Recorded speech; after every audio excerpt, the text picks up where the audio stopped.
C'est parti! C'est parti. Je parcours les villes et les continents à bord de mon joli petit train. Je le fais toujours en chantant. Je trouve ça plus amusant.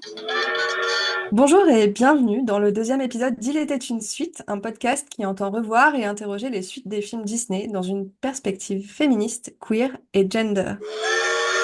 Montez tous à bord. Il était une suite est un podcast animé et créé par Fanny Van Exard et Jeanne Maudou.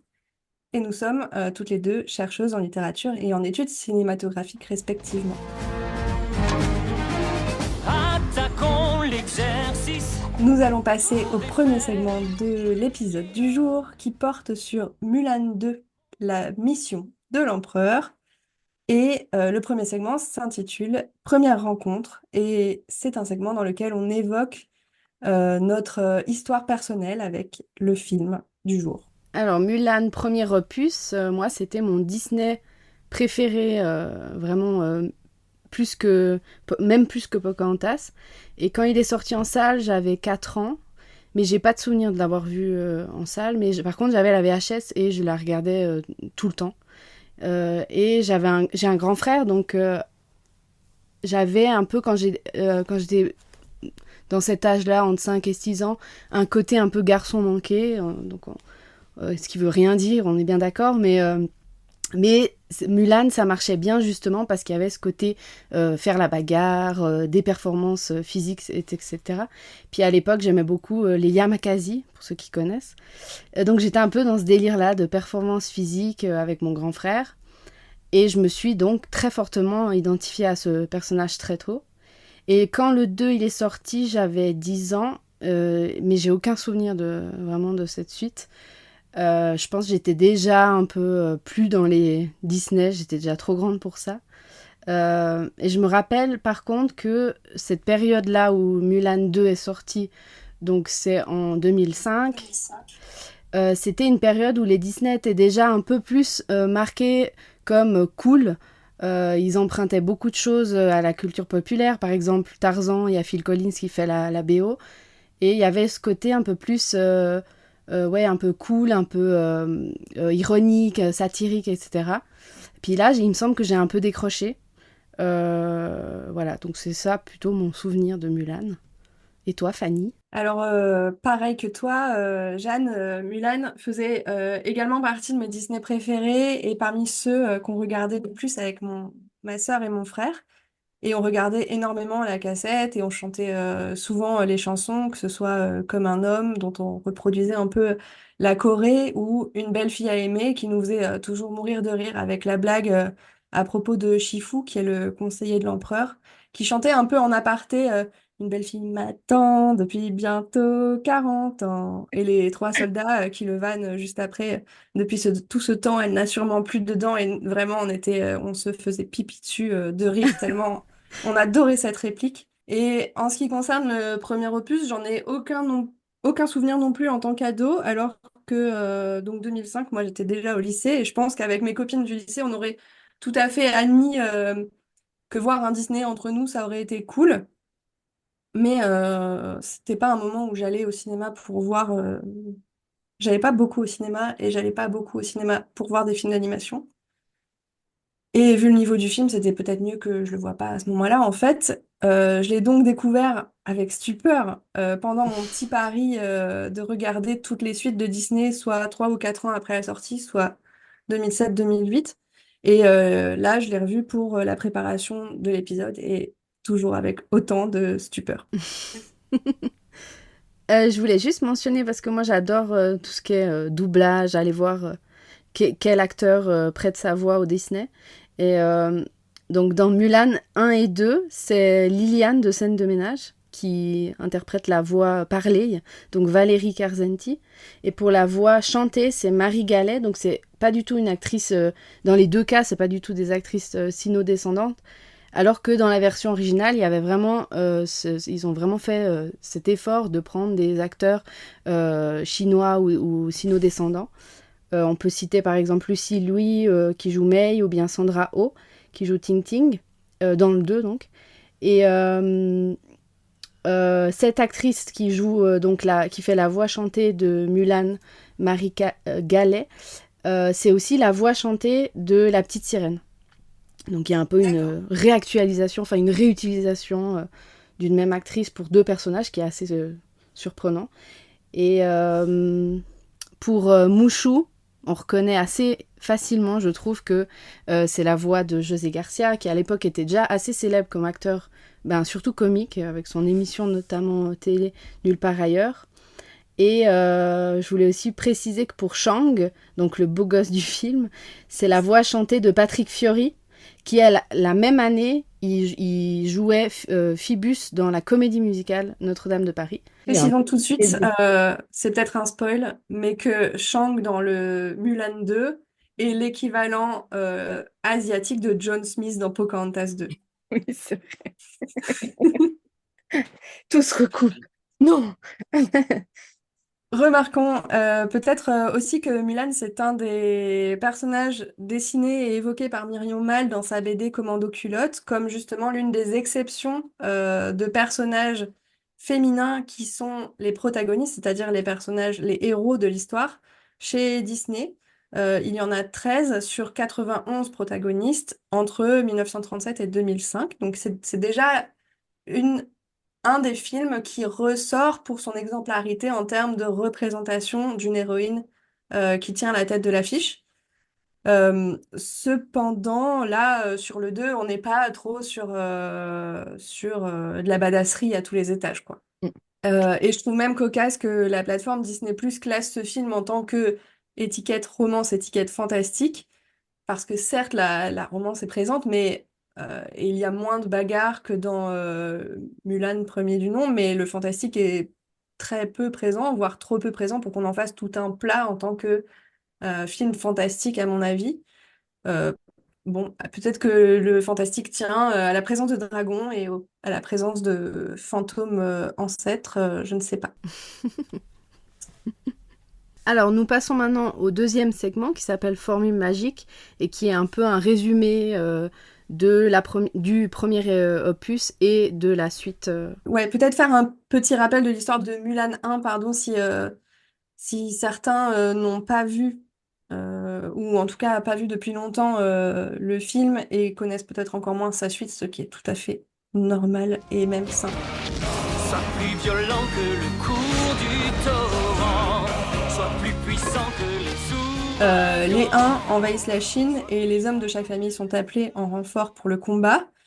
Et dans la famille de Mulan, c'est son père qui a déjà un certain âge qui est convoqué et Mulan décide donc de prendre sa place et fugue dans la nuit après avoir volé l'armure de son père et s'être coupé les cheveux dans une scène qui demeure iconique. Genre, c'est la meilleure coupe jamais faite à l'arrache après réponse.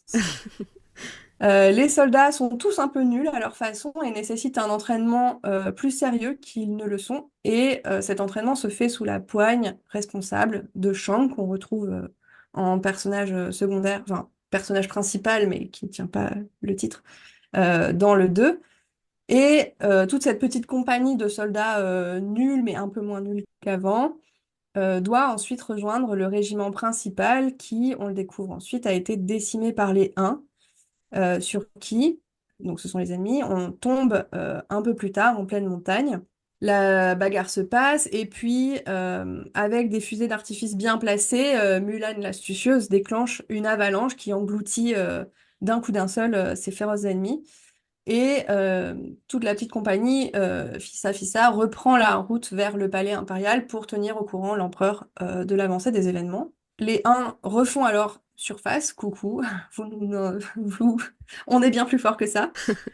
Et suite à des combats à la fois rapprochés et à distance qui détruisent complètement le palais, ils, les soldats, et elle, Mulan, sont victorieux. Mulan est une héroïne nationale désormais et elle obtient les faveurs de l'empereur. À cette trame globale nationale du destin de la Chine s'ajoute l'intrigue plus sentimentale qui fait aussi tout son piquant, n'est-ce pas?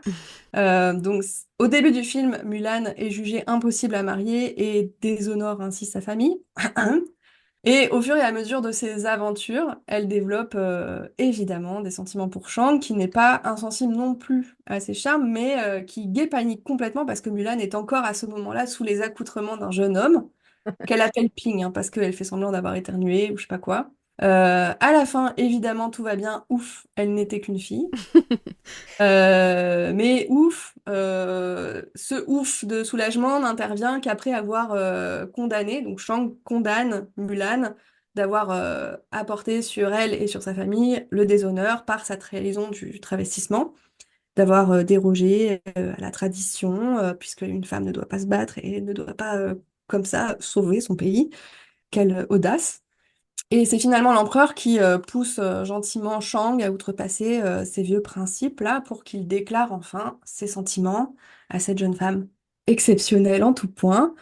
Et cette autorisation de l'empereur n'est pas sans conséquences ironiques sur le second volet, puisque, on va le voir, c'est l'empereur qui cherche à marier de force pour alliance ses filles. Alors, l'histoire de Mulan 2 donc, se déroule juste après que Mulan et son chouchou d'amour, le capitaine Shang, soient devenus un couple, et surtout après leur victoire donc, contre les Envahisseurs 1, comme tu l'as bien expliqué. Le film s'ouvre en fait sur le personnage de Mushu, qui jouit maintenant de son statut restauré en tant qu'esprit gardien de la famille Fa, à la consternation des ancêtres de cette même famille. Le général Shang demande à Mulan sa main, ce qui rend Mulan et Mushu ravis dans un premier temps, jusqu'à ce que les ancêtres informent Mushu que si Mulan épouse bel et bien Shang, les ancêtres de sa famille deviendraient le sien. Donc il y aurait une fusion des ancêtres de la famille, ce qui aurait pour conséquence pour Mushu de perdre son piédestal qu'il a tant lutté pour avoir.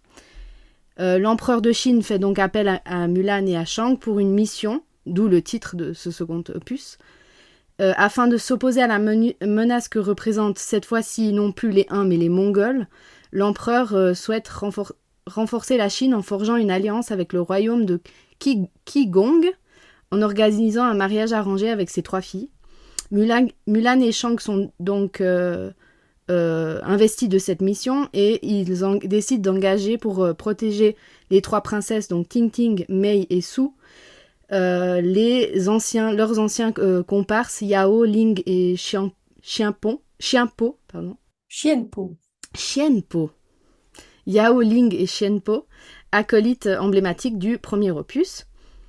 Mushu, lui, remplit sa propre mission durant ce second opus, c'est de saboter la relation de Mulan et Shang pour protéger sa position de gardien, tandis que Kriki tente de l'arrêter. Donc il y a de nouveau ce duo comique entre Mushu et Kriki.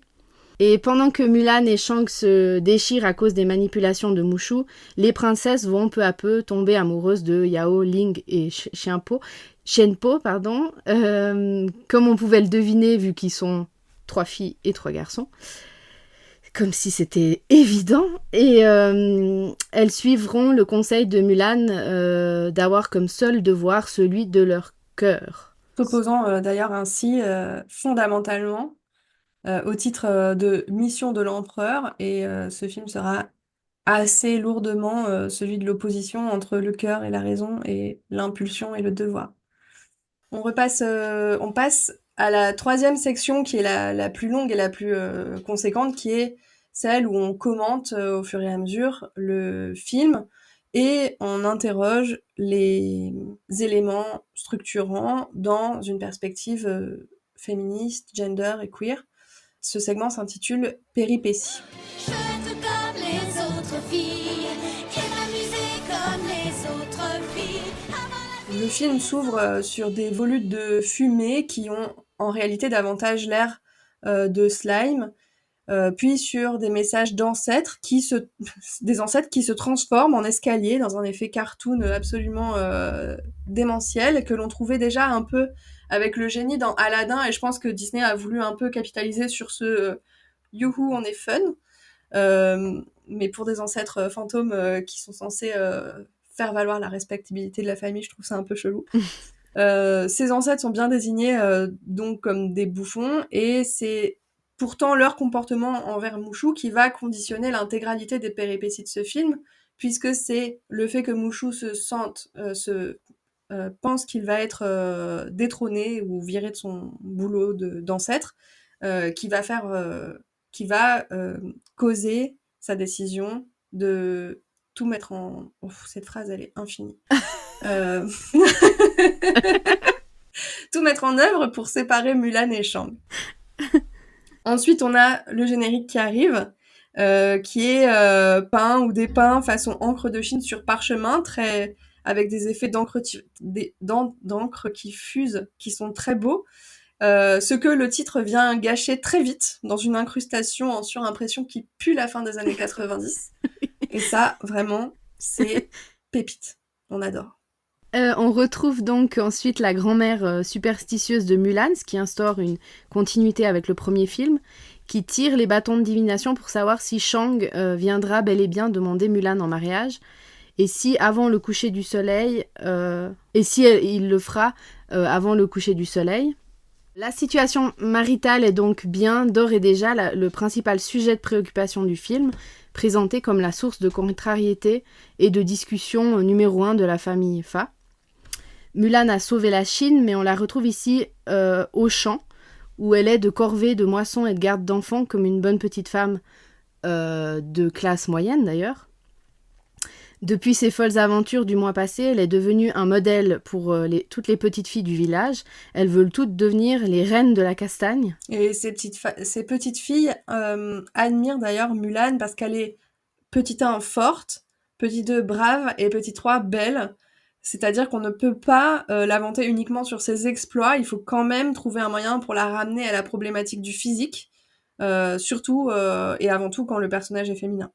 Donc on assiste ensuite à une formidable transition bâton, puisque Mulan détourne le manche de son râteau d'ouvrière agricole, n'est-ce pas, pour en faire une arme, rappelant ses exploits guerriers passés, transmutant ainsi le domestique qui serait l'apparat du féminin en outil guerrier qui serait typiquement masculin. Et on a sur cette séquence la chanson d'empowerment du film qui s'appelle Première leçon et qui nous apprend qu'il faut être tout à la fois dure et douce. Donc cette philosophie, cette leçon du yin et yang, on va le retrouver énormément dans ce second opus. Ils vont vraiment surexploiter à fond cette métaphore. Il y a une des paroles qui est pour être une bonne guerrière, il faut trouver l'équilibre entre ses contraires. Donc c'est la leçon de Mulan à ses petites filles. Qui est dans une forme de contradiction, qui est pour faire tolérer la bravoure dans le féminin, cette leçon est une contradiction pour apprendre à faire tolérer une forme de bravoure malgré le féminin. Et les champs sémantiques dans cette chanson sont en opposition terme à terme systématiquement entre les deux couplets, entre la douceur et la dureté, l'amour et la bagarre. Et donc cette chanson se veut comme une leçon, et c'est dans le titre. Et la leçon de Mulan se veut fondamentalement prescriptive. Elle se donne à entendre comme un manuel de bonne conduite à l'attention des petites filles. Et le fait que ces petites filles, donc qui sont nommées dans la chanson Jolies petites guerrières, apprennent des gestes de combat, n'est jamais vraiment remis en question, même si elles le sont sous forme de danse et de chorégraphie, donc fortement associées au féminin. Et la chorégraphie se fait d'ailleurs en écho aux entraînements militaires du premier opus, où comme un homme, on voit tous les soldats apprendre à combattre en dansant. Et c'est véritablement l'arrivée de Shang sur le champ qui les ramène plus fortement du côté du féminin, puisqu'elles deviennent toutes instantanément en pamoison devant lui, lui qui représente d'ailleurs une masculinité forte et puissante. Shang semble gêné par les compliments de Mulan, qui le trouve brave. Nous, on le trouve bien brave, mais elle le trouve juste brave. Et si les petites filles ont compris les raisons de la gêne de Shang, lui ne parvient pas à déclarer sa flamme et essaye de gonfler le torse, parce que Gru, c'est lui le bonhomme. Et je suppose que exprimer ses sentiments, ça demande bien plus de courage que de taper sur des types. Parce qu'apparemment, là, il se dégonfle complètement. Mulan lui prend la main et l'emmène alors sous un cerisier. Et cette scène, elle est vue de loin et se déroule très, très rapidement.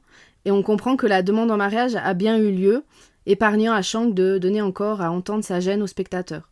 On l'apprend ensuite explicitement par la joie de la famille qui s'exclame « Elle lui a dit oui ».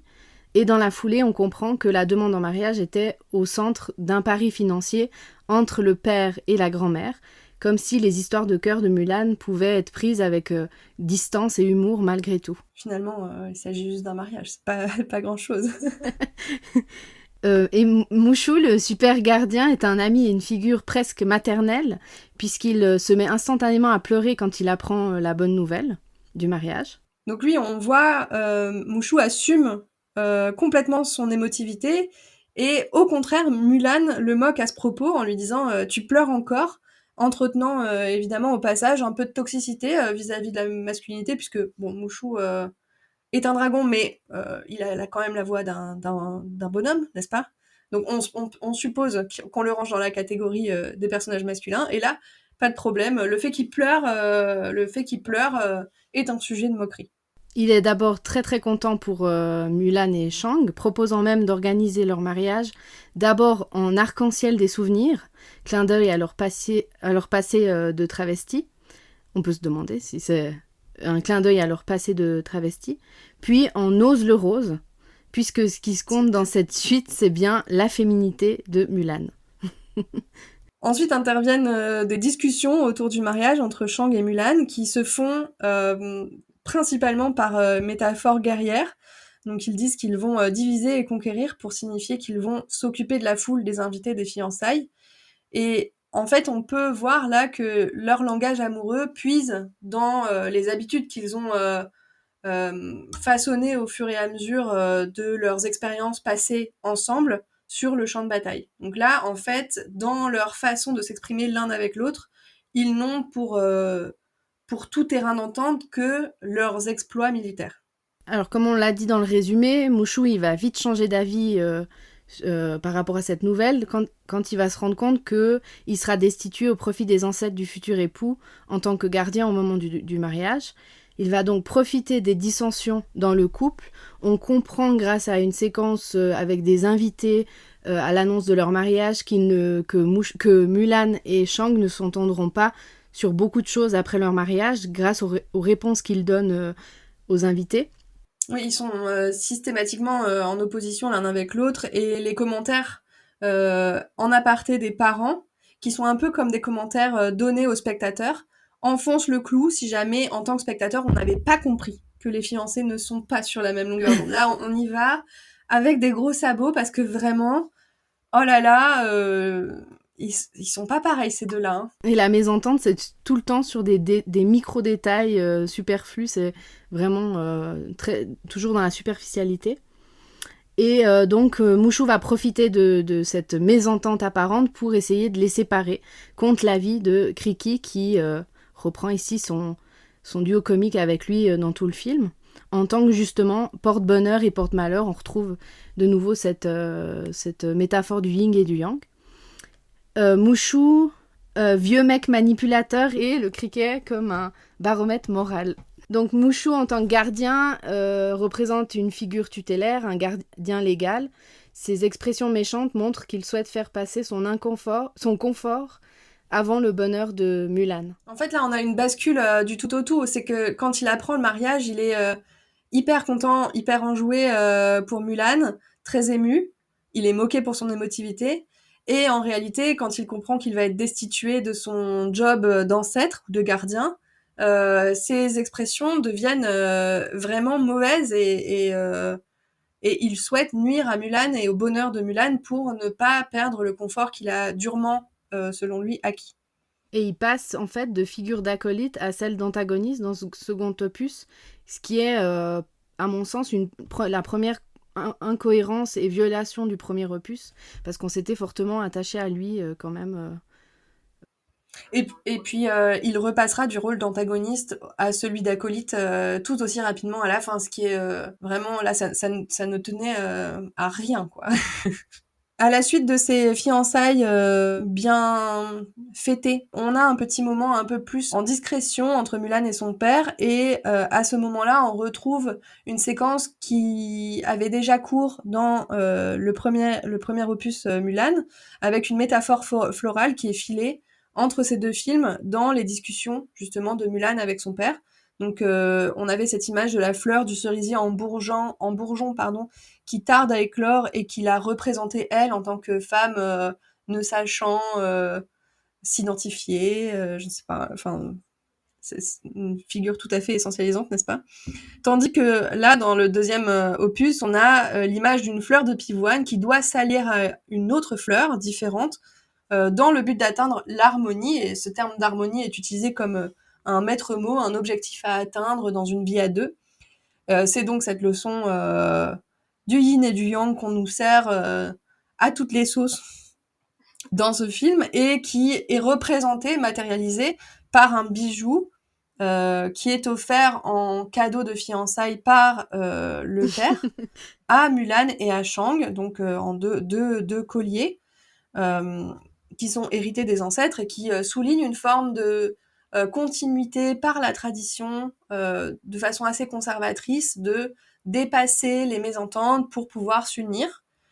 Et qui souligne évidemment très fortement, on y va, on n'a pas peur de confirmer des évidences que tous les opposent, et Mushu dira même que Mulan et Shang sont opposés comme le soleil et la pluie. Les festivités de l'annonce du mariage sont très vite interrompues par un messager de l'empereur. Mulan et Shang se rendent auprès de l'empereur pour apprendre que l'armée chinoise ne peut plus faire face à l'invasion mongole. Et donc l'empereur est obligé d'utiliser une arme traditionnellement très puissante et radicale, le mariage arrangé. Mulan est d'abord très choquée par cette proposition, mais elle est réduite au silence par l'empereur et Shang, qui, lui, donc Shang, opterait plutôt pour une attaque préventive, vu qu'il a des énormes bras, on le rappelle, et qu'il adore la bagarre. Et moi, ce qui m'a un peu choquée, c'est l'empereur qui parle de se marier au nom de la paix. Je trouvais que c'était une très belle expression pour dire esclavage sexuel et émotionnel. Ah bah c'est dans les vieux pots qu'on fait les meilleures soupes, hein. Bravo Disney pour cet enseignement. Non mais là, c'est ça qui est fou, c'est vraiment, comme pour Mushu, une subversion complète du personnage tel qu'il était représenté dans le 1, puisque dans le 1, on le rappelle, c'est l'empereur qui a la sagesse de voir que Mulan mérite qu'on l'affranchisse de ce qui est normalement, traditionnellement attendu d'elle en tant que femme, ouais. pour que Shang puisse aller la voir et lui avoue ses sentiments pour elle. Et là, il ne voit absolument pas le problème au fait d'envoyer ses 3 filles, le joyau de la couronne, n'est-ce pas, à l'autre bout du royaume, rencontrer des mecs qu'il ne connaît pas et qui ont des gros lobes. On le verra plus tard, ils ont des gros lobes. Transition marieuse. Puisqu'on parle de mariage, le mariage arrangé, on a cette très subtile transition par la marieuse qu'on retrouve du premier opus et qui garde un peu dans le premier opus, elle était source de moquerie et c'était assez facile parce que dans ses mésaventures avec Mulan, elle s'était retrouvée à s'étaler de l'encre de Chine en se dessinant une barbiche noire sur le visage, et là elle est représentée encore avec la barbiche alors qu'a priori Mulan n'est plus dans les parages. Ouais, c'était peut-être de l'indélébile. C'était gratuit. Et on retrouve donc les 3 anciens complices de Mulan et Shang qui sont expulsés hors de l'établissement de la marieuse, et ils sont présentés comme de vieux célibataires qui sont bien trop exigeants pour être mariés. Donc c'est des vaillants guerriers, mais ils sont tout de suite présentés ici dans ce second opus comme des losers de la drague.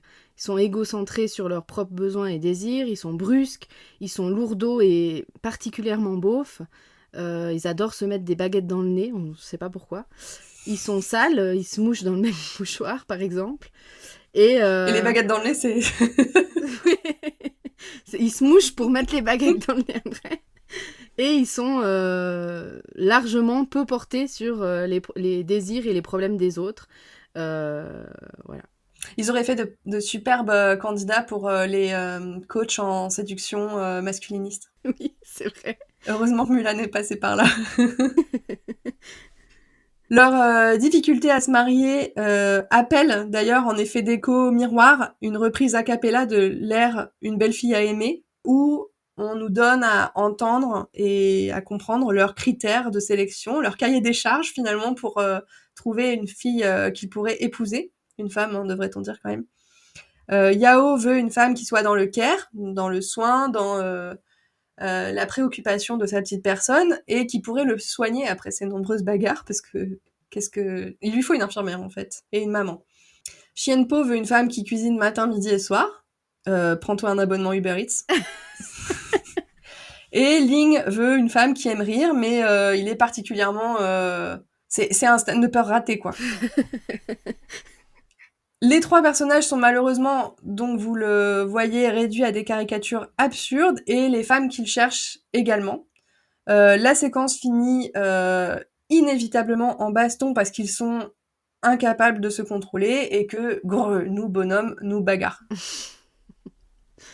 Et en opposition donc à cette présentation des 3 personnages masculins, on a la présentation des 3 princesses qui sont tout de suite présentées comme de petites choses fragiles et délicates.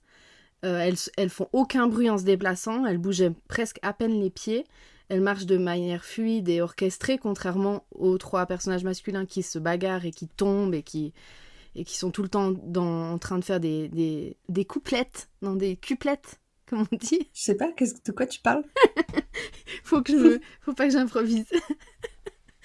Et elles doivent aussi se couvrir contre le froid parce qu'elles se déplacent de nuit, donc elles sont trop fragiles. Et puis elles sont habituées à être à l'intérieur de leur palais royal, donc elles ont sans doute le chauffage central là-bas normalement. Donc on a vraiment cette présentation des 3 hommes et des 3 femmes, et on voit que les hommes dominent donc physiquement ces femmes qui sont petites et menues. Et ces choix de caractère design normalisent des représentations sexistes et patriarcales qui renforcent la domination et le pouvoir masculin, voire viril, en opposant l'infériorité et la vulnérabilité féminine à la force et à la carrure masculine. Et ces petites choses, donc, acceptent leur sort comme une aventure, la seule qui peut s'offrir à des femmes de leur statut. Donc on a déjà un fort contraste qui se crée entre ces princesses et Mulan, qui, elle, avait pris en main son destin et avait dépassé ses assignations de genre. Mulan s'oppose d'ailleurs à Shang sur le sujet du mariage arrangé, et il lui rétorque que le monde est loin d'être parfait, sur un ton de grand daron moralisateur quand elle se... J'adore cette expression. Quand elle s'offusque du sort réservé aux 3 princesses. Donc le départ se fait de nuit pour protéger les 3 princesses, même si du coup, ce faisant, elles ont froid. Et on vient donc d'assister à 23 minutes d'exposition pour une intrigue qui est cousue de fil blanc, avec 3 mecs célibataires pour 3 filles prêtes à un mariage arrangé. Qu'est-ce qu'on ne voit pas venir? Oui. Alors, il y a 2 des sœurs, Mei et Su, qui vont très vite développer des sentiments pour les 2 garçons, les 3 garçons qui les accompagnent. Et on se rend bien vite compte qu'elles ont des attentes quand même très basses en amour. En même temps, c'est des adolescentes qui sortent pour la première fois de leur palais, mais quand même... C'est peut-être la première fois qu'elles rencontrent d'autres hommes. Oui, que leur père. Que leur père. Qui a une belle barbe, mais quand même, c'est... Donc Mei et Su tombent folles amoureuses de Yao et Chienpo, parce qu'ils sont gentils, et parce que le premier ramasse la chaussure de Mei, donc là on a une belle référence à Cendrillon, et le deuxième, donc Chienpo, qui cueille une corbeille de fruits pour Su, qui est aussi gourmande que lui. Donc c'est quand même un peu léger, même si je me suis dit que je préférais ça à l'éternel schéma Enemies to Lovers, qui véhicule quand même des messages violents, voire passifs-agressifs. Oui, là au moins il y a quand même une démarche d'aller vers l'autre et de lui rendre service, ce qui déjà dénote de leur attitude qu'on avait découverte un peu avant chez la marieuse, où ils étaient complètement centrés sur eux-mêmes. Mm-hmm. Là il y a déjà un geste vers elle. Mais on voit ici que les productions Disney ont tendance à naturaliser l'évidence des romances hétérosexuelles en montrant des récits de mise en couple très rapides. Les personnages ont à peine le temps de se découvrir et d'apprendre à se séduire, en fait. Il y a quand même toute cette phase d'une séquence assez longue où on brode effectivement assez lourdement sur l'amour naissant avec une petite musique guillerette et qui montre bien justement les sentiments naissants, même si je suis d'accord avec toi, là, c'est vraiment une évidence que les couples vont se former et de façon hétérosexuelle. Mais néanmoins, il y a une ombre au tableau, puisque Mulan ne se satisfait pas de cette directive du mariage arrangé et elle outrepasse déjà les directions qui lui sont données, les indications qui lui sont données par l'empereur et par Shang, qui est général d'armée quand même, pour interroger les princesses sur leur certitude et l'engagement qu'elles ont par rapport à ce mariage arrangé. Ce à quoi elles répondent, il sera sûrement beau, sur l'interrogative, donc elles espèrent en fait de tout cœur qu'elles pourront s'éprendre de leur fiancé promis à l'autre bout du monde, hein, à l'époque, parce que c'est la Chine impériale, donc je suppose que quand tu traverses la Chine, qui est quand même la taille d'un continent, tu ne vas pas revoir ton cher papa vieillissant après. Et bon, on voit que Mulan ne peut pas accepter ces réponses comme étant valables, qui sont donc les réponses des trois princesses sont des réponses qui vont dans le sens du devoir, d'un sens de la responsabilité politique, alors que on le rappelle, c'est quand même ces sentiments-là de devoir et de responsabilité qui l'ont motivée, elle, Mulan, à s'affranchir de son assignation féminine dans le 1. Ouais. C'est ce sentiment de devoir envers sa famille pour protéger son père qui ont fait qu'elle a pris l'armure de son père pour aller prendre sa place au combat.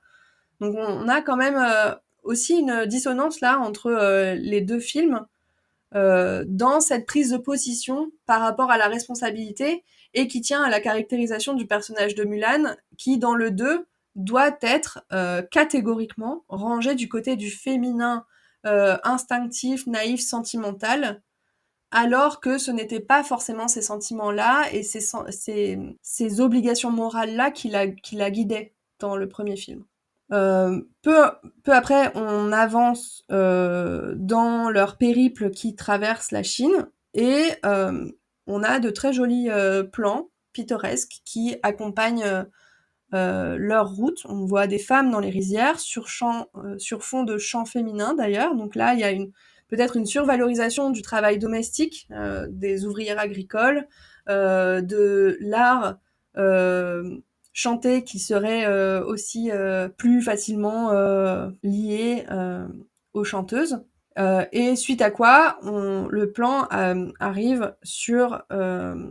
la séquence arrive sur un plan sur Mulan, sur son cheval, avec une tête de 3 pieds de long pendant de très longs instants. Moi, ça m'a semblé être une éternité. Ce plan statique sur Mulan, avec vraiment sa mood « je suis pas contente, je m'interroge, pourquoi est-ce qu'elle se marie si c'est arrangé ?» Et Shang qui lui demande enfin « Pourquoi fais-tu cette tête ?» Donc le mec complètement à côté de la plaque, complètement illettré des émotions, et qui lui parle ensuite comme s'il était son daron. « Je te connais bien, Mulan, qu'est-ce que tu as ?» Donc en gros, un bon plouc paternaliste de derrière les fagots, qui ne comprend pas ce qui gêne Mulan et qui se sent obligé, comme ça, de lui poser des questions assez évidentes finalement. On retrouve, du coup, ça faisait longtemps, cette dichotomie qui est soulignée par un effet de rime d'ailleurs, « Ton seul devoir est envers l'empereur », nous dit Shang, alors que Mulan se range, on l'a dit, ici du côté du cœur. Elle, c'est le devoir de son cœur qui la préoccupe davantage, alors que, rappelons-le, elle est envoyée à ce moment-là en mission top secrète façon bonhomme guerrier. Donc il y a aussi quelque chose qui tient pas la route à ce moment-là. Ouais. Donc après, on a plusieurs séquences où on voit Mushu mettre tous ses efforts pour ridiculiser Shang, notamment en le faisant tomber à l'eau avec son cheval. Ce qui ne va pas ce qui ne va pas produire des sentiments négatifs de la part de Mulan, puisqu'elle va en rire. Et ce qui montre qu'il n'est pas si mascu que ça, le bon Chang, parce qu'il arrive quand même à rire de lui-même et à se fendre la poire. Pour l'instant. Oui, pour l'instant. Pour l'instant. Après, Même s'il aime bien donner des ordres et faire le gros papa, mais voilà. Et la première grosse dispute entre Mulan et Chang est causée plutôt par leur différence de caractère, donc notamment quand il faut choisir comment se rendre à un endroit pour leur quête. Donc Mulan souhaiterait y aller à l'instinct, ce qui est tout féminin.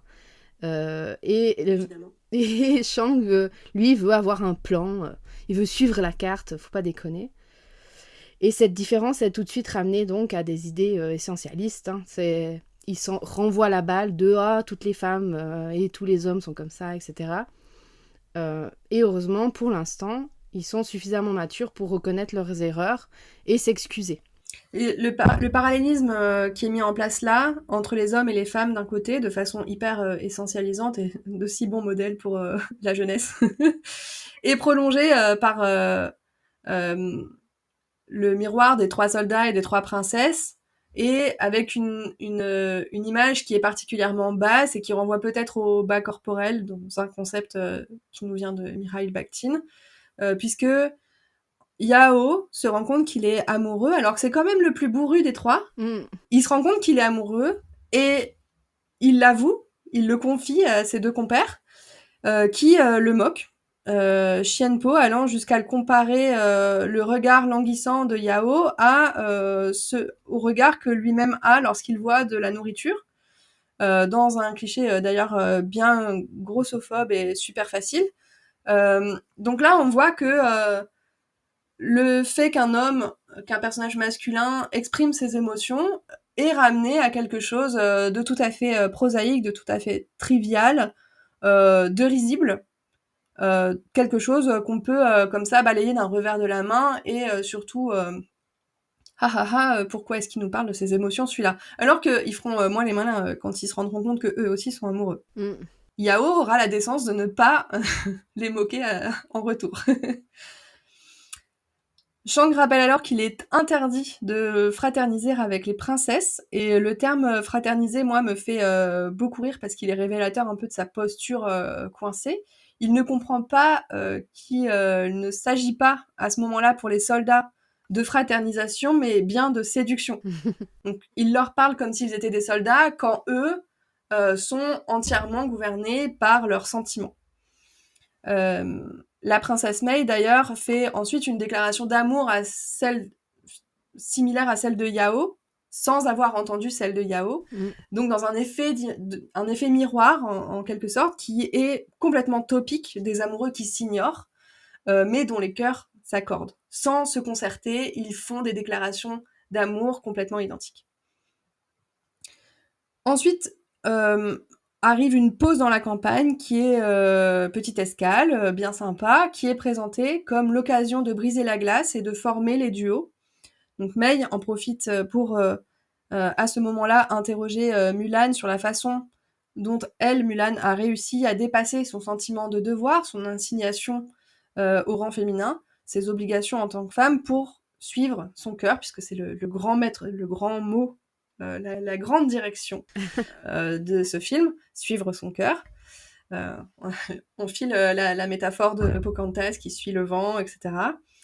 Et cette discussion entre Mei et Pocahontas la résout à écrire, et à voix haute, parce que pourquoi pas, hein, à son père. Donc elle écrit à l'empereur pour lui signaler qu'elle ne compte plus se marier avec le prince mongol, mais qu'elle prévoit de fuguer.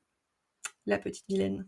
Chang, évidemment, s'enfonce dans son rôle de bon gros lourd paternaliste, qui reprend Mulan sur sa façon de pêcher. Il a rien trouvé de mieux. Mais ce faisant, il est à ce moment-là tourné en ridicule par les stratagèmes un peu Looney Tunes de Mushu, qui va bon train pour semer la discorde entre les fiancés, mais qui pour l'instant échoue un à un. Et Chang, peu à peu, devient de plus en plus stoïque et froid, devient de plus en plus en contrôle, et il veut garder cette façade d'homme responsable. Est-ce que c'est là où ils... Non, c'est pas là où ils se bagarrent. Hein. Bah, il y a la chanson des princesses qui s'intitule Être comme les autres filles, qui commence par la phrase sur un air assez triste et solennel, la vie d'une princesse est remplie de sacrifices, et qui ensuite passe sur un autre rythme, plutôt en cadence majeure et enjoué par cette résolution de May de s'enfuir et de s'affranchir de ses devoirs. Et les paroles de la chanson de résolution, de rébellion, entraînent une sœur puis l'autre. Donc les trois sont peu à peu convaincus. C'est Ting Ting. Ting Ting étant la dernière évidemment à être convaincue. Et la rébellion de May est représentée à l'écran par son décoiffage. À un moment donné, elle ressemble... on a l'impression qu'elle a une botte de foin noir sur la tête. Et ce faisant, elle déroge un peu à l'étiquette de la princesse parfaitement coiffée. Ces deux sœurs restent parfaitement coiffées. Elles restent princesse-like. C'est trop fou. Et avec cette chanson, on réalise que elles-mêmes ne réalisent pas leur privilège de classe, parce que tout ce qu'elles veulent dans la vie, c'est pouvoir s'affaler, manger une grosse tarte, faire des tâches, des grimaces. Donc tout sauf avoir une attitude parfaite comme les gentilles jeunes filles. Mais on peut se poser la question de qui parle-t-elle quand elle parle de gentilles jeunes filles ? Est-ce qu'elle parle des jeunes filles pauvres qui sont résignées à travailler au champ, ou est-ce qu'elle parle de... Enfin, on comprend pas très bien, et on voit bien qu'elles sont un peu dans leurs rêves et coupées de leurs semblables moins nobles. Sans compter que le film a le mérite de nous avoir montré quand même, au fur et à mesure, différentes femmes en position de travail dans les champs, tandis qu'elles sont transportées dans une charrette tirée par des chevaux et gardée par des soldats en guise de protection privée. Est-ce qu'on parle également pendant cette chanson des balançoires en plein ciel sur lesquelles elles se balancent, mais qui tiennent évidemment à aucun axe?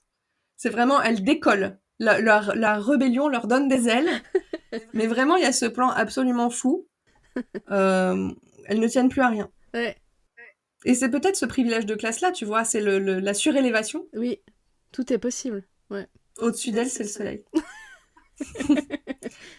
On arrive ensuite donc dans le camp à la nuit. Shang dort et Mushu en profite pour essayer de semer la zizanie avec un passage un peu d'inspiration psychanalytique où il va essayer de lui susurrer des des missions, des directions, des indications dans l'oreille, comme un petit démon subconscient, maléfique. Et puis, quand il ne peut plus être si proche de son oreille pour lui susurrer des incantations, il va devenir marionnettiste et faire un véritable théâtre d'ombre sur la toile de tente pour faire croire à Shang que Mulan complote contre lui auprès des princesses. Et contrefaisant la voix de Mulan, il dit il a les larges épaules qui m'ont fait craquer, mais je n'avais pas vu qu'il n'avait rien dessus.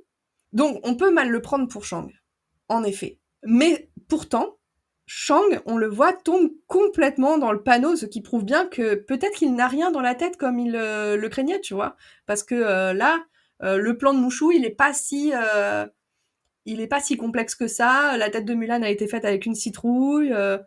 Donc là, Shang en est au point de non-retour où il se laisse complètement aveugler par sa colère contre Mulan, ce qui l'éloigne du personnage rationnel qu'il aimerait prétendre être. Et il fait clairement peur, là, dans cette scène où il a les cheveux tout décoiffés, Oui. il a les yeux qui sortent de la tête, c'est effrayant. Et quoi. un peu plus tard aussi, il a encore ce visage avec des très gros plans, Oui, où son visage est complètement distordu par la colère et la haine. et c'est très drôle de voir que la critique qu'il a le moins supportée, c'est sur son haleine, sur sa mauvaise haleine. C'est vrai, il revient Parce dessus qu'après, à la il fin. parle avec Mulan avec la main. Mais ça, c'est un peu plus tard, c'est quand il revient et que... quand il essaye de confronter Mulan aux propos qu'il vient d'entendre, et elle comprend pas parce que c'est pas elle qui les a dit. Et ensuite, les trois soldats veulent rejoindre les trois princesses pendant qu'elles prennent leur thé, mais leurs hormones reprennent le dessus. Ils veulent bien évidemment faire la bagarre, ou la grosse bagarre, et ils sont incapables de se mettre d'accord, même pour un truc qu'ils veulent finalement tous les trois profondément, c'est-à-dire fuguer avec les princesses, c'est-à-dire en formant trois couples à la lueur de la lune. Mulan les poursuit et les retrouve dans un village pendant que Shang trouve la lettre de Mei et croit y lire l'influence de Mulan sur les princesses, ce qui renforce encore plus sa colère, sa folie même. Ouais, Shang pas content. Petite séquence au village by night, les couples se consolident naturellement. Là encore, on est tout à fait dans ce que tu disais tout à l'heure sur le développement sans anicroche, sans remise en question des duos hétérosexuels. Les amoureux se rendent compte rapidement de leur complémentarité qui crève l'œil tant elle est caricaturale. C'est-à-dire que Xianpo et Su se retrouvent autour de leur passion commune de la nourriture. Yao et Mei se retrouvent autour d'un ring de boxe où Yao fait monstration de sa puissance. Mais cependant, ensuite, il lui gagne une peluche de panda à la fête foraine. Il y a vraiment des fêtes foraines à l'époque de la Chine impériale. Peut-être. Ling et Ting Ting se retrouvent autour de l'humour, ce qui n'est pas gagné d'avance parce que Ling est un bon boulet. Mais là où il gagne le cœur de Ting Ting, c'est que des pétards d'explosifs lui explosent au visage et ça la fait rire. Donc en fait, l'humour se fait aux dépens de Ling, mais c'est le premier pied dans la porte pour accéder au cœur de Ting Ting, puisque on l'apprend. En réalité, la princesse Coince, l'aînée de la famille, celle qui a le plus le sens du devoir, ne rit pas parce qu'elle a un complexe sur son propre rire. Et on peut là peut-être aussi percevoir le fait que un rire puissant, franc, tonitruant chez une femme, contrevient sans doute aux attentes de bienséance et de conduite pondérée qu'il incomberait aux femmes d'adopter, et peut-être d'autant plus chez une femme noble, d'autant plus chez une princesse. Et là, du coup, la séduction de Ting Ting par Ling la révèle à elle-même et elle accepte peut-être désormais de se laisser aller, d'être un peu plus naturelle, de savourer la vie en réalité. Mulan retrouve ses 6 personnages batifolants, comme on dirait dans Bambi. Elle apprend la formation des couples et elle est heureuse de leur décision de renoncer au mariage arrangé, puisqu'elle n'était pas déjà fan de l'idée du mariage arrangé. Mais arrive alors le général Shang, et ce titre militaire dit par les autres personnages signale de fait la distance et la formalité qu'ils éprouvent à son égard. Il est craint autant qu'il craint, si vous me permettez Bravo. cette petite boutade. On a à nouveau à ce moment-là les gros plans sur son visage tordu par l'hostilité, et puis un mic drop formidable de Mulan qui lui réplique « Tu ne fais pas confiance à ton cœur, et parfois je me demande si tu en as un. » Waouh. Là, c'est bien envoyé. Franchement, elle l'a mouché. Elle l'a mouchou ? Elle la mouche, ouais. Les deux fiancés, Shang et Mulan, se séparent, déchirés par leurs différences. Ouin, ouin. Et les autres couples sont défaits de facto pour convenir à la mission de l'empereur. Les princesses doivent assumer leur rang et se résigner à épouser d'affreux grigous de l'autre bout du continent. Donc, pile aux 2/3 du film, plus artificiel comme construction narrative, tu meurs. C'est une séparation qui est représentée ensuite à l'écran quand ils reprennent la route. Les filles d'un garçon, les filles d'un côté, les garçons de l'autre, lorsqu'ils avancent ces deux groupes dans 2 couloirs rocheux dans des canyons opposés, tandis qu'ils avancent vers l'Empire mongol. Ensuite, on a la séquence où Mushu avoue toutes les manigances qu'il avait mis en place pour séparer Mulan et Shang. Et Mulan redevient instantanément aussi amoureuse de Shang qu'au départ.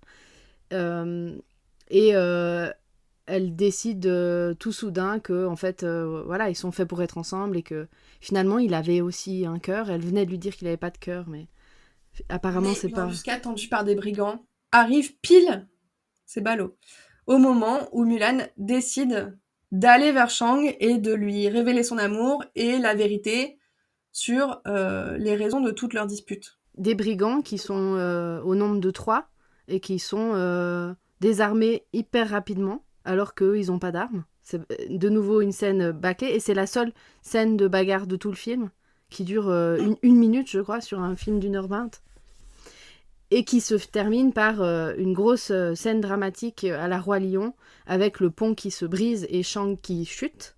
Alors, il y a la bagarre est bâclée et ils sont vite mis en déroute, mais quand même, ils cisaillent avec leur épée le pont de singe. Donc ils arrivent là, ils sont de l'autre côté du pont et ils éliment la corde petit à petit. Oui, c'est vrai. Le plan est très dramatique. Donc on a Mulan qui tente de rattraper Shang par la main, mais finalement il décide de se sacrifier, le beau gosse.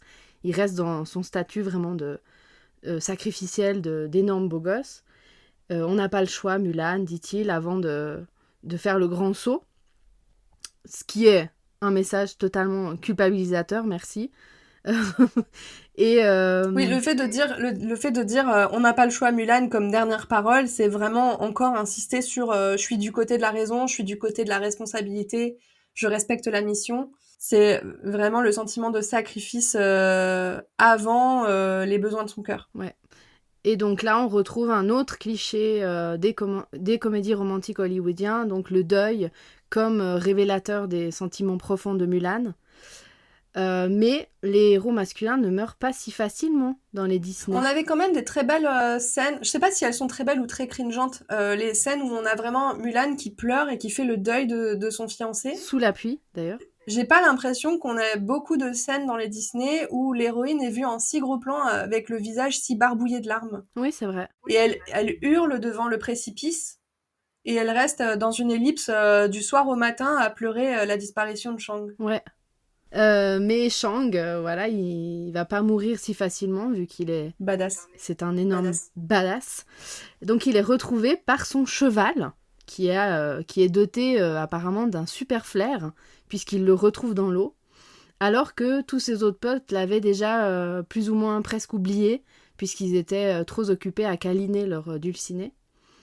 Ils nous auraient pu, à ce moment-là, nous proposer un twist intéressant au niveau des représentations de genre, en faisant porter à Mulan une action héroïque à la place d'un canasson, mais non.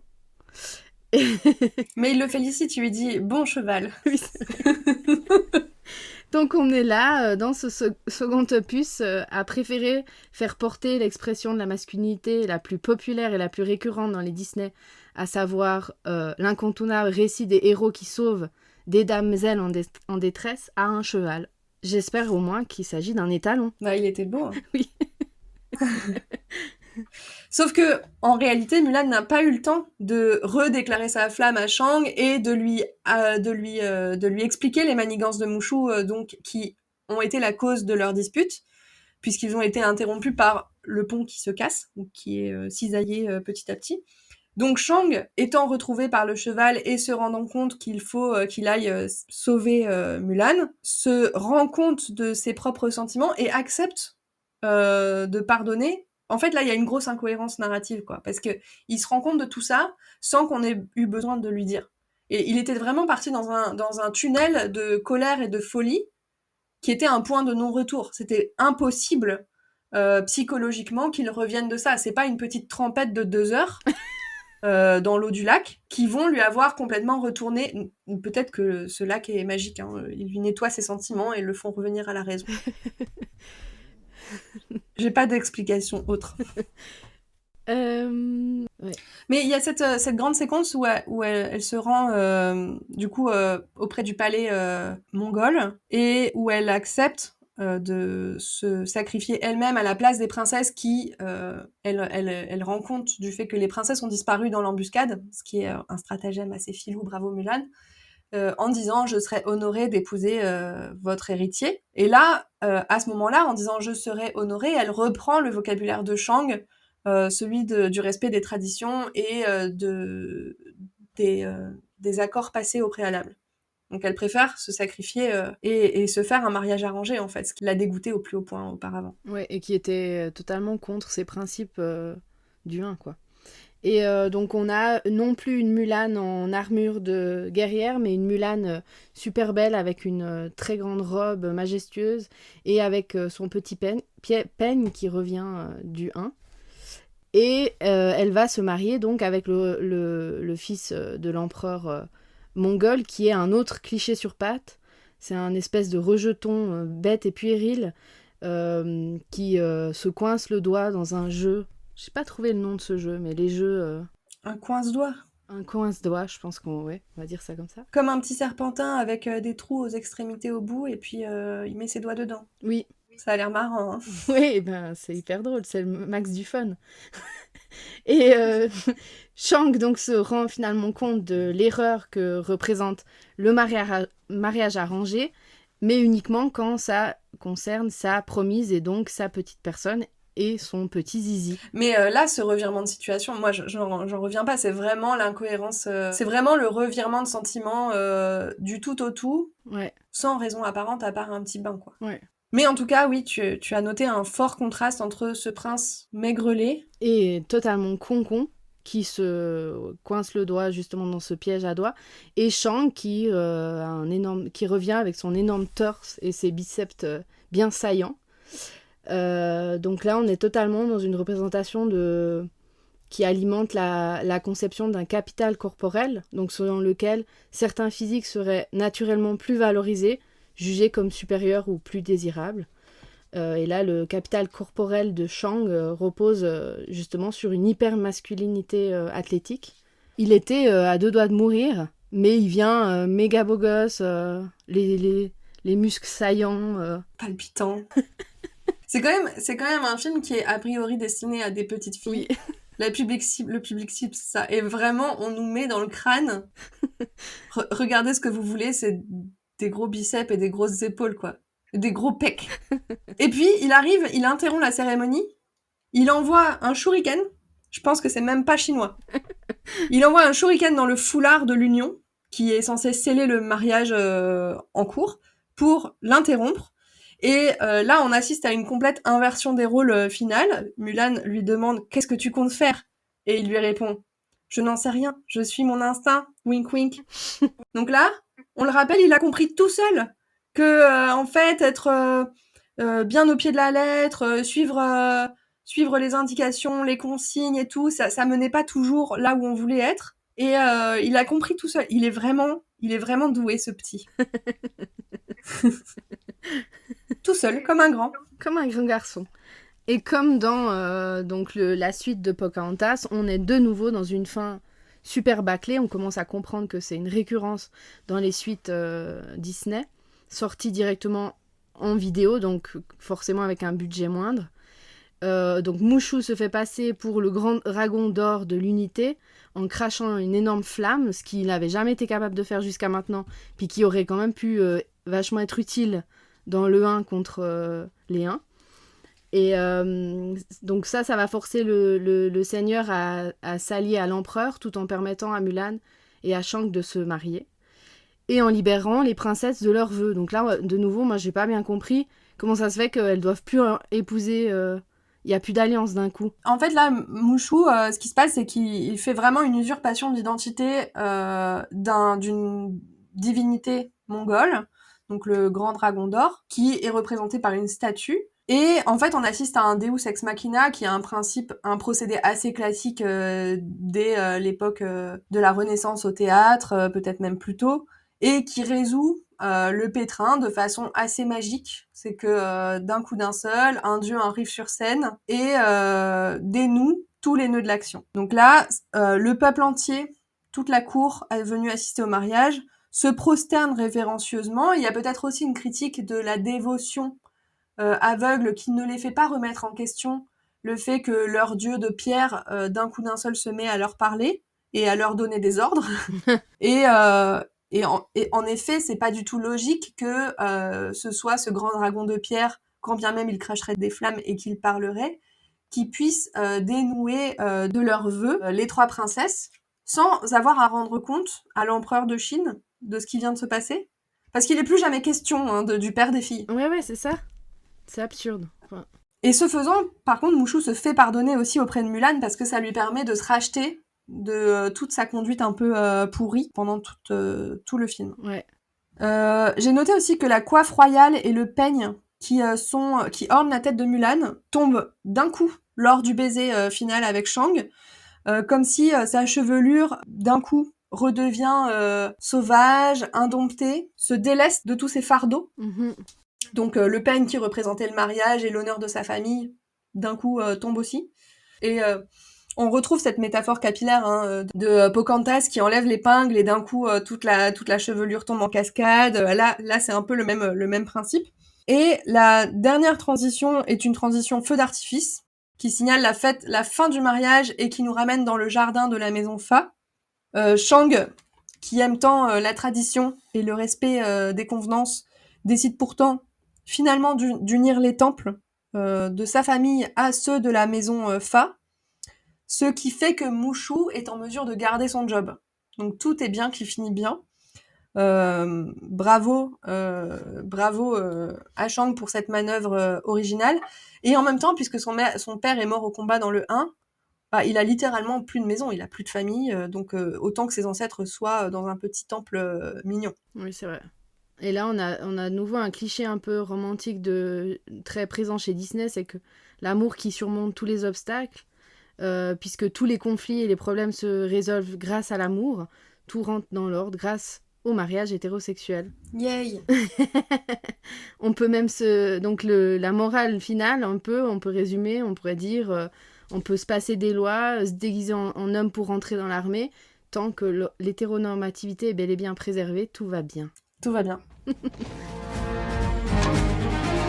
Attaquons l'exercice. Alors on va passer au dernier segment de notre podcast qui s'appelle « Ils, elles se marièrent et eurent beaucoup d'enfants », qui est une forme de conclusion sur la pertinence de nos approches, donc féministes, queer et gender, sur ce film en particulier. Donc peut-être commencer par dire qu'il y a quelque chose à observer globalement dans ce film sur la répartition de l'espace.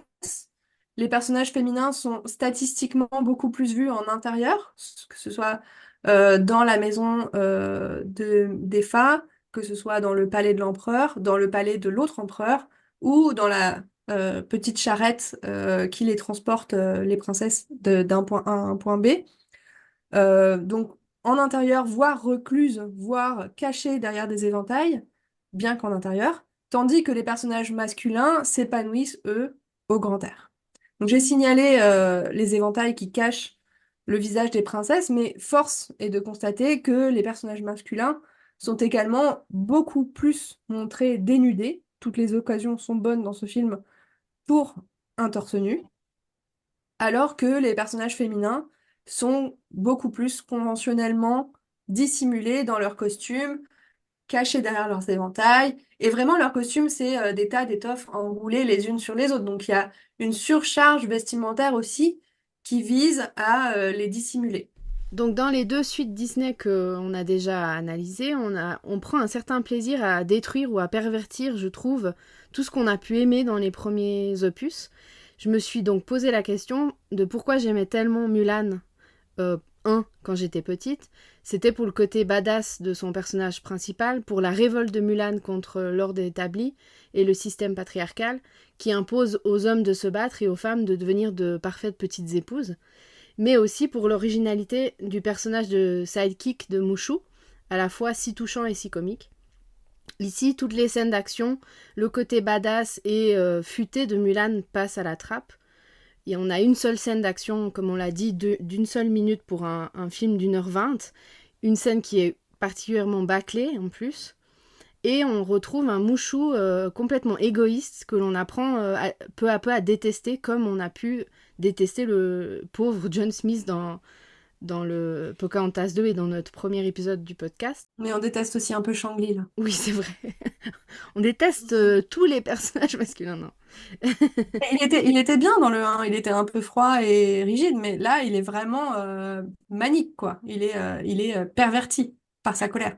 Et Mulan, qui dans le 1 était une femme forte et mature, une guerrière douée et intelligente, avec plein de principes et un caractère bien trempé, finit ici par accepter un mariage arrangé avant d'être sauvée par son mec et par un dragon de maison quand même. Et tout en donnant des leçons de savoir-vivre aux petites filles. Oui, faut pas l'oublier. Ça, c'est quand même vraiment le coup de massue, quoi. Pour perpétuer justement les bonnes valeurs féminines. Le premier volet remettait véritablement en question ce cliché de la passivité caricaturale des femmes, donc qui est en comparaison de l'apprentissage actif et dynamique de la masculinité, celui de la féminité hégémonique contraint davantage à la soumission et à la passivité. On a l'exemple de La Belle au bois dormant et de Blanche-Neige comme exemple canonique de Disney, qui sont encore pires parce qu'elles sont endormies ou inconscientes. Malheureusement, on ne peut que regretter donc que ce second volet retombe dans des schémas beaucoup plus genrés et réactionnaires finalement. Je parcours les villes et les continents à bord de mon joli petit train. Je le fais toujours en chantant. Je trouve ça plus amusant. Merci d'avoir écouté ce deuxième épisode d'Il était une suite consacré à Mulan 2, la mission de l'empereur. Si cet épisode vous a plu, n'hésitez pas à en parler autour de vous, à le partager, à le commenter, peut-être à nous écrire. Vous pouvez en effet venir nous retrouver sur le compte Instagram du podcast, @il était une suite avec des points entre chaque mot et un underscore juste avant podcast. On y répond toujours avec enthousiasme à vos petits mots et on y poste des extraits vidéo et des indices à propos de l'épisode suivant. À bientôt pour le 3e épisode. Ciao! Ciao! Waouh, masterclass.